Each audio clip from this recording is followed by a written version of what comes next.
Latest video session offered through the Vancouver Island Economic Alliance.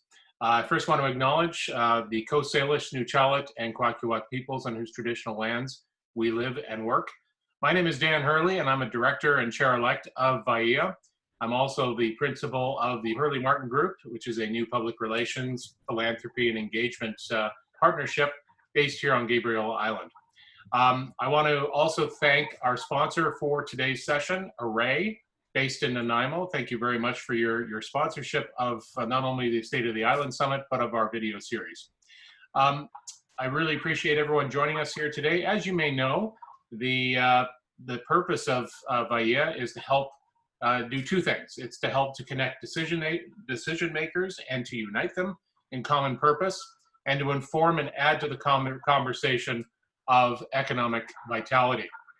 Our goal in hosting these sessions with you is to help support you during this very challenging time, to come together in common cause and to find ways for us to move forward now and in the period that will follow this pandemic. We want to continue to provide these sessions, and we have plans to do more of these sessions, including next week. But if you have suggestions or ideas of sessions that you think would be helpful, please send them to our president, George Hansen, at george@viea.ca. So before we begin, and before I introduce our speaker, a couple of notes about Zoom.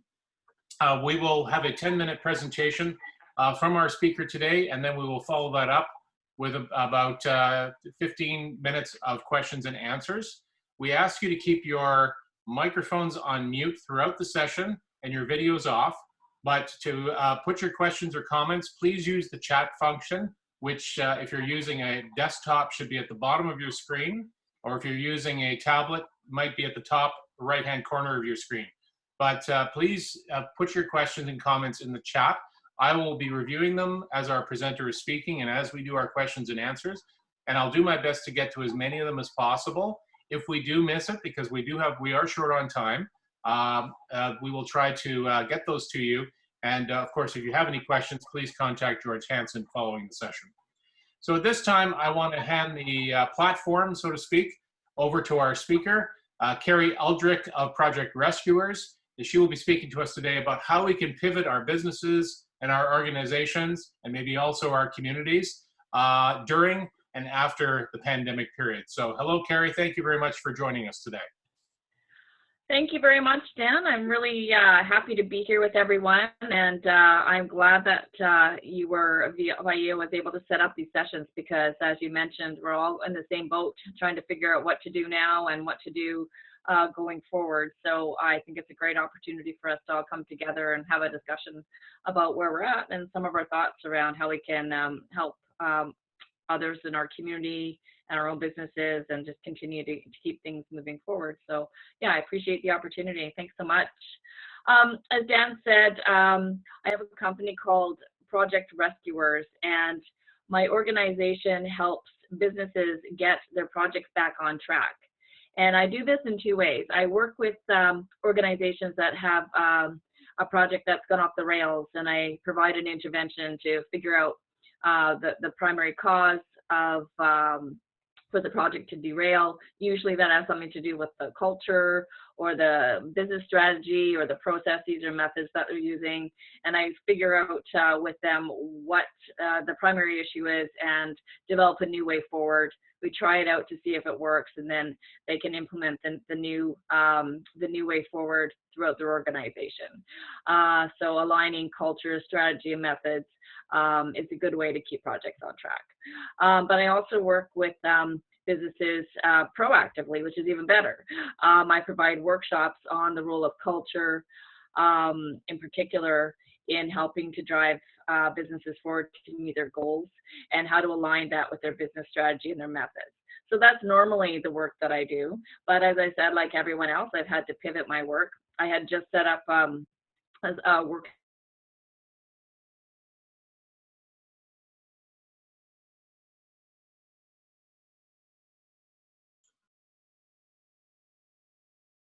Hi, everyone. I think Carrie has just momentarily paused, probably due to a connection issue. So hopefully she'll be back with us in just a moment.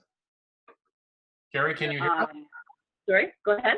Carrie, you froze for about 15 seconds there. Oh, okay, thank you. Yeah. I'm focusing now on small, medium businesses to help them pivot their operations to be able to remain competitive in this environment, and to figure out how they continue to meet their customer needs. And in particular, I'm very interested, and I really like to work with the very small companies, maybe 5 or less, and especially the tech startups. I do love them. I love the spirit and the energy that the small businesses have. And I think helping them remain competitive in this environment is something that's really important. So those are really sort of my primary customer targets, I guess you could say, around that. So I think the other thing about the reason why I like working with the smaller companies is that, you know, they can really develop their competitive advantage if their operations, and they're able to kind of figure out what their main issues are. They're really might be well positioned to be able to gain a foothold in their market in this climate. Some of the smaller businesses can be less more agile. They have less overhead, perhaps. They have fewer processes that they need to work through and around. They have greater opportunity, maybe because of those things, to be innovative and to be able to meet customer demands in a more timely manner, potentially. So I think that that's the other thing, is that I really like to work with them to help figure out what's going on, to get things back on track, and then help them to be able to consider that while they've had to pivot and they're changing direction on things right now, this actually might end up being a good thing, that if they're able to develop their offering in a way that's sustainable, that this actually might end up being an opportunity for either a new customer segment or a new channel that they're able to meet their customers and work through that. So that's what I'm doing now. So I have a couple of steps that I follow when I'm working with these small businesses. But the first thing that I tell everybody, and I think you would all agree to, is really the first step is attending to and taking care of your mental health, sort of where you're at in this crisis, because it's a different experience for everybody in this, and it's very emotional, obviously, and there's a lot of very practical concerns that people need to take care of. Like they need to be, we all do, we have to figure out, can we pay our rent? Are our families being fed? Are we feeling emotionally safe? Are there safety issues? All of those kind of things. And until people are able to attend to that and to be able to feel that those very basic needs are met, they're really not able to move on to thinking about business strategy, and really to take that next step and start thinking in a forward thinking kind of way about sort of next steps. So I think that that's a really important piece. That's always the first thing that I talk with people about. And I'm sure you, in all of your work too, have been speaking with people, and clearly, you know, it's a really big experience that we're all having, and it's a bit of a crisis. So with all crises, these, though, they do pass. So there's the beginning and the middle and the end. So I like to talk with people about that and reassure them this will end, and that it's okay to have different feelings throughout that. So I think that in the discussions I have, that's just a very big component to that.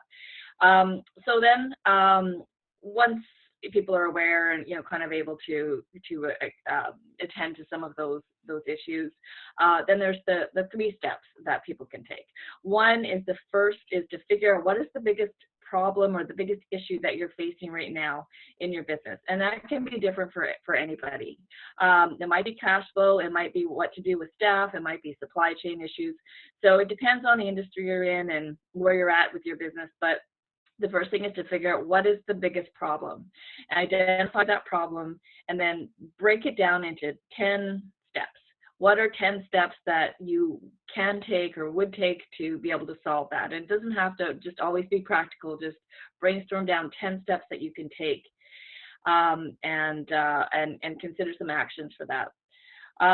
So then the next step following from that is to develop a bit of a project plan, a project management tool. around that. So break those down even further into steps, and work through some potential ways that you would address the problem that you're having. If it's cash flow, say for example, where are you going to find these sources of cash? What exactly is it, do you need this cash for? When do you need this cash? So really break all of those steps down. So get a bit of an idea around that, and just take it from there. So the most urgent to the least urgent. So break down, and that's why I call it a project, because there might be a cash flow issue, then there might be something to do with maybe your staff, some HR issues. So each one of those is a small project in and of itself. So break those down into manageable steps. To go alongside of that, the next thing is the change management plan. So you internally have figured out what you need to do, but I think the most important thing for organizations to do now is to start thinking about how are we going to communicate this out to our customers, and any of our stakeholders that are associated with our project or our company. So identifying who those stakeholders are is really important. That's anybody, of course, that has anything, touches your business in any way, internally, externally, the bank, your customers, anyone in your supply chain, any of your neighborly businesses that you deal with, anybody. Really identify who your stakeholders are, and then figure out what it is that you want to tell them about the change. So identify what is the change that's happened here. So for most people, it's that they're going online, that they don't have a service that people can interact with right now face to face. So figure out what is the change for you, what does it look like in your organization, and then develop some messaging around that. So I think if nothing else, people developing a communications plan around what's changed and communicating that out to their stakeholders is one of the most important actions people can take, because it helps to maintain the relationships that people have established with their customers and with people that are associated with their business. And throughout this process, of course, if people are able to maintain that engagement, then when this is all over, ideally those relationships are still intact. And letting people know what's happening, what the change is, what you're doing about it, and some simple messaging is a kind of an easy way to keep people engaged. So I think that's really important. And then the last thing is to figure out how all of this can fit into your strategy. So if you're able to develop a strategy map, try to figure out, well, this offering that I'm doing now all of a sudden I'm doing all these workshops online, whereas before I had them in person.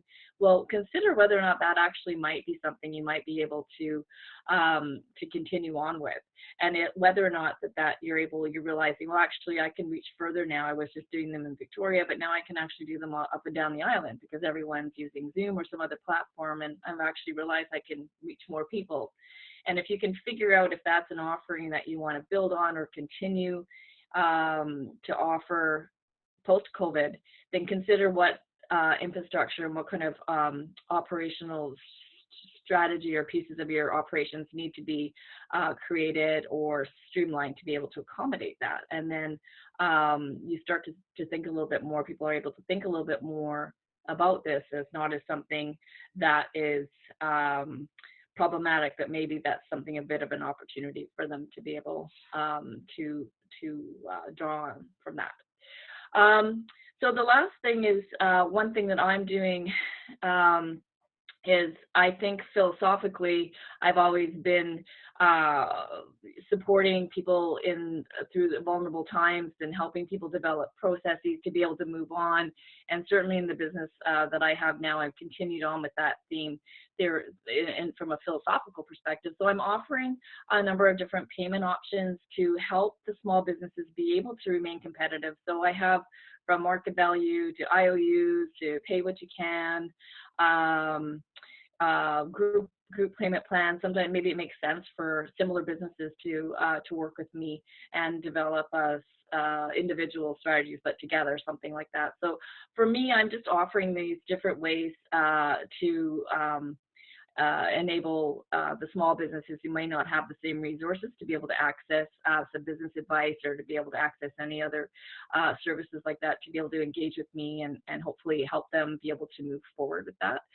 It was already something I was kind of offering before in my conversations with people. And like I said, I've always been interested in trying to create a fair and equitable playing field and sort of society. So just for me, that kind of fits in, but I'm hoping that maybe I can partner with some other people and we can kind of build on that offering and work alongside kind of the regular economy, the regular mechanisms for that. So that's something that I'm doing around that. And I'm hoping that I'll be able to reach out to some of the small businesses more easily then through that perspective.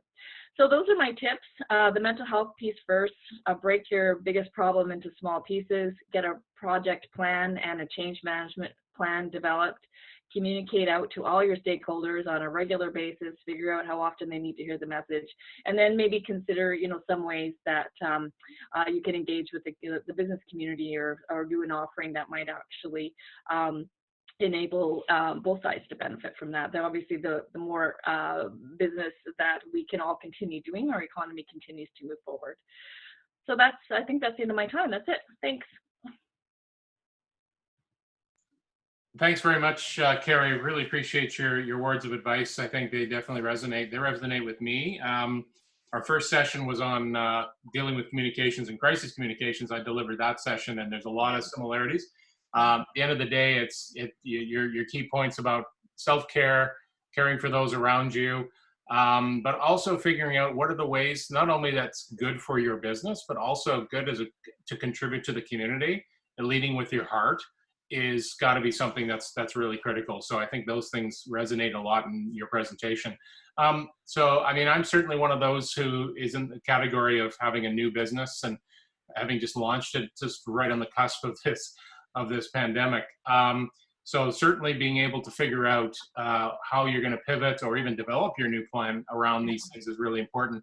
I wonder though, for more established companies or organizations, those that have some immediate challenges or stresses of a financial nature, especially those who have employees or inventory who aren't able to move those things. What's some of the advice that you might have in addition to what you've said that they need to be thinking about in this time? Well, one of the things that has been coming up in some of my conversations is maybe some of the idea of partnering. So one way around that might be to partner with a similar business and to share some of those costs together. So if you're, two bakeries or something like that that are struggling with this, of course, with these challenges, maybe it makes sense in this environment to be able to share those resources. Maybe you only use as able and as possible, but maybe you cut that down, use one kitchen, and or share some of the supplies or something like that to try to cut down on some of the costs. But I think it really also depends on what the goal is and what the most important thing is in your business. I mean, if one of the values of your business is that your employees come first in any sort of scenario, then I guess that's where you would really focus your efforts, would be how are we going to keep everybody employed?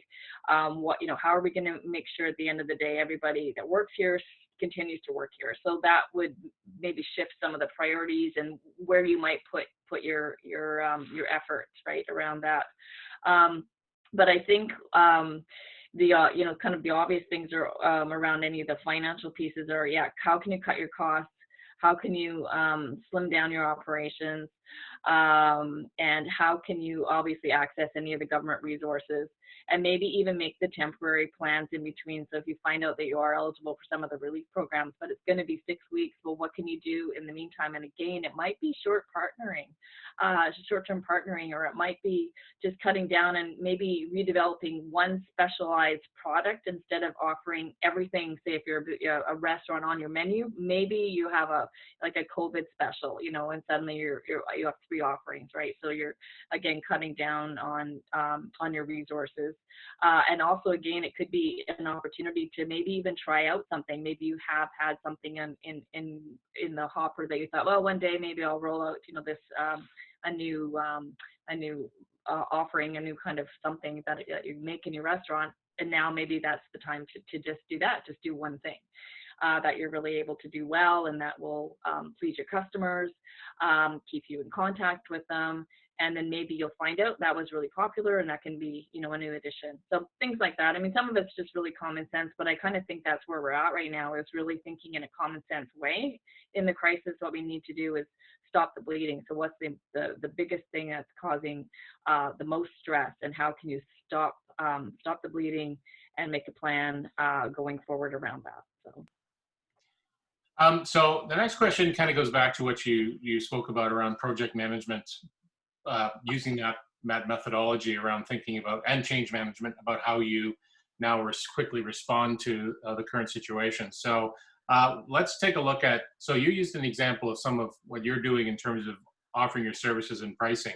So what might the small pieces look like for that? For example, what pieces might be the steps attached to cash flow concerns? What thinking goes into determining the practicality of optional payment plans? You described a little bit about that. So can you describe that a bit more? Sure, yeah. And I think that would also depend on a bit of your philosophy, what your costs are.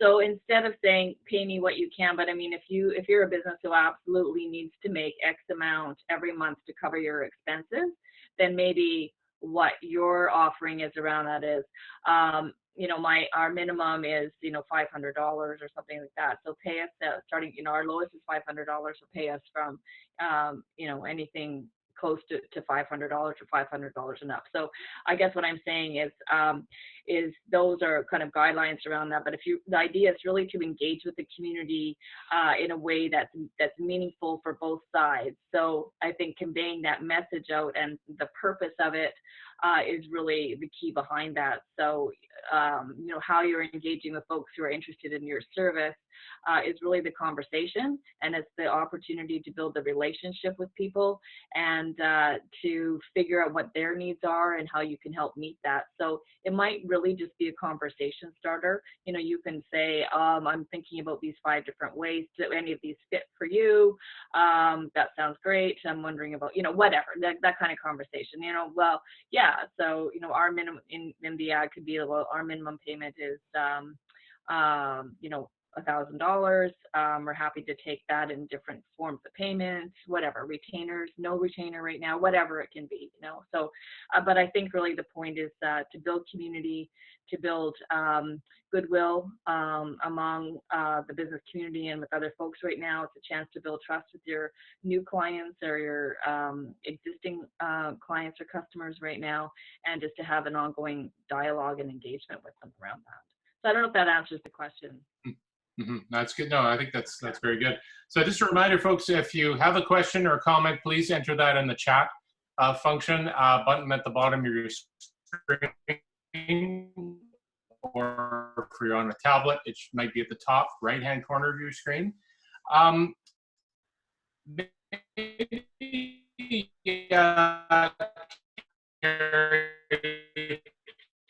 Can you comment a little bit about what you're hearing, say, from your clients or others you're talking to about whether that's working?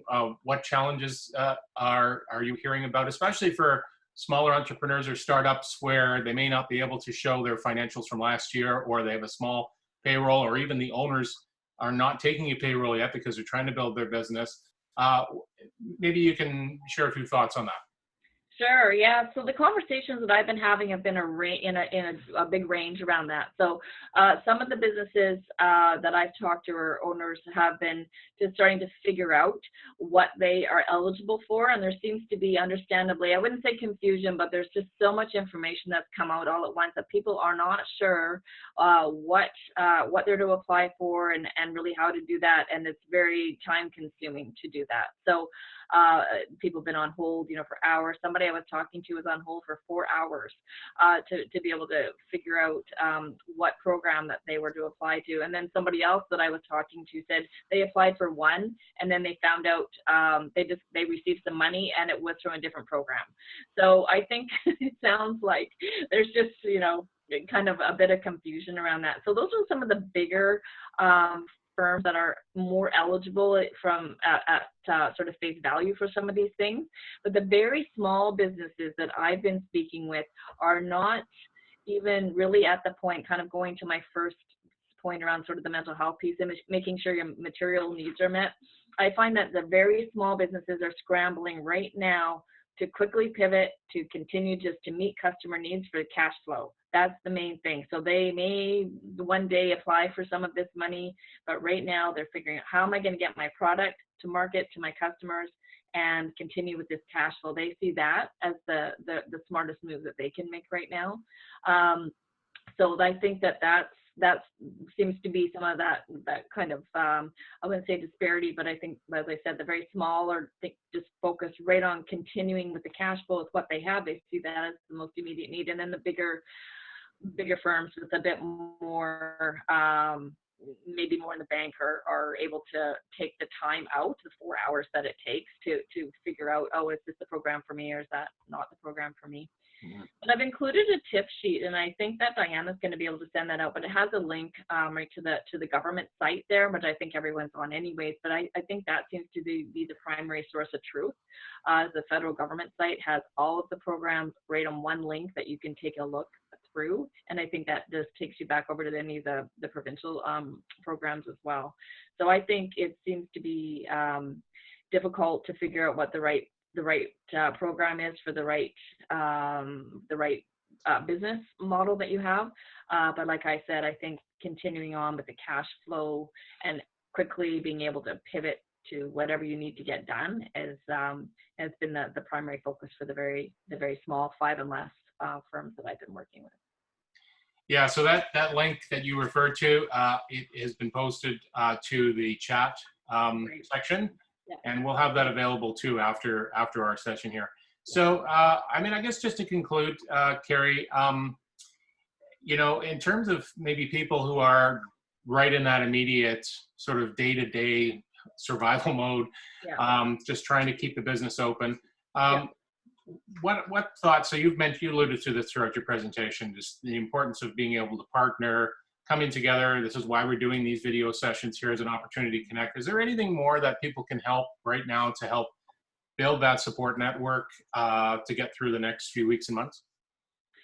Well, one of the thoughts that I have is, I think people might be even doing it as well, but if you're part of a particular group, if you're a small business owner, say you are a bakery, or say you are a farmer, or say you're doing whatever kind of work you're doing, I think joining together, creating an informal network to support each other is a smart move like that. I mean, if you're trying to move your product out and you need to, if you are, say you need to go and harvest you know, your greens to be able to sell that, and you normally can manage that with the resources you have, but you're finding that you need to either cut down, or somebody you had to leave, who knows what's happened right now, but sharing the resources, I think, and forming these tighter, more informal networks is one way that people can help each other, support each other, and be able to move forward. And I get the sense from the people that I've talked to over the last few weeks that there is, and we've all seen it in the media and social media, but there really is a desire to pull together and to help each other out. And so I think that it's, with this situation, lowering those barriers around that, people feeling they're competitive, but they're also wanting to help their fellow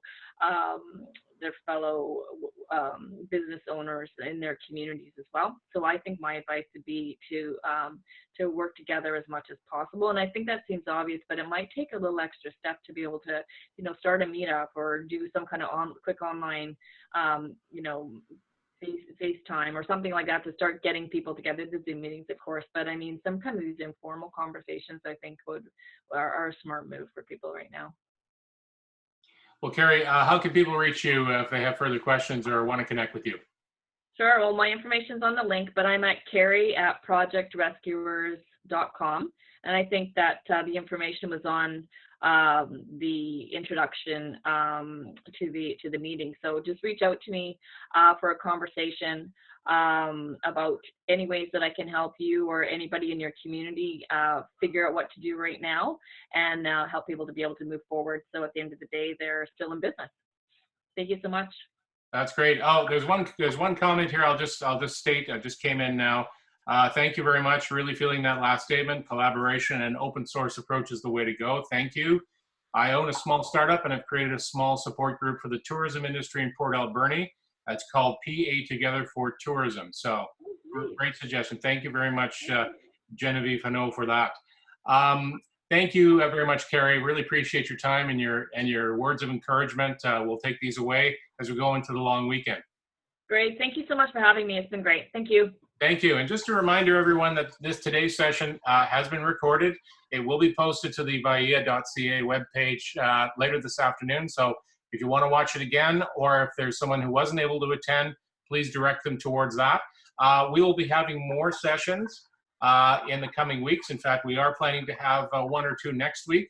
So keep an eye on your email through the e-news that VIEA sends out for further announcements. And again, if you have any ideas, please contact George at VIEA.ca with your suggestions. So thank you very much again.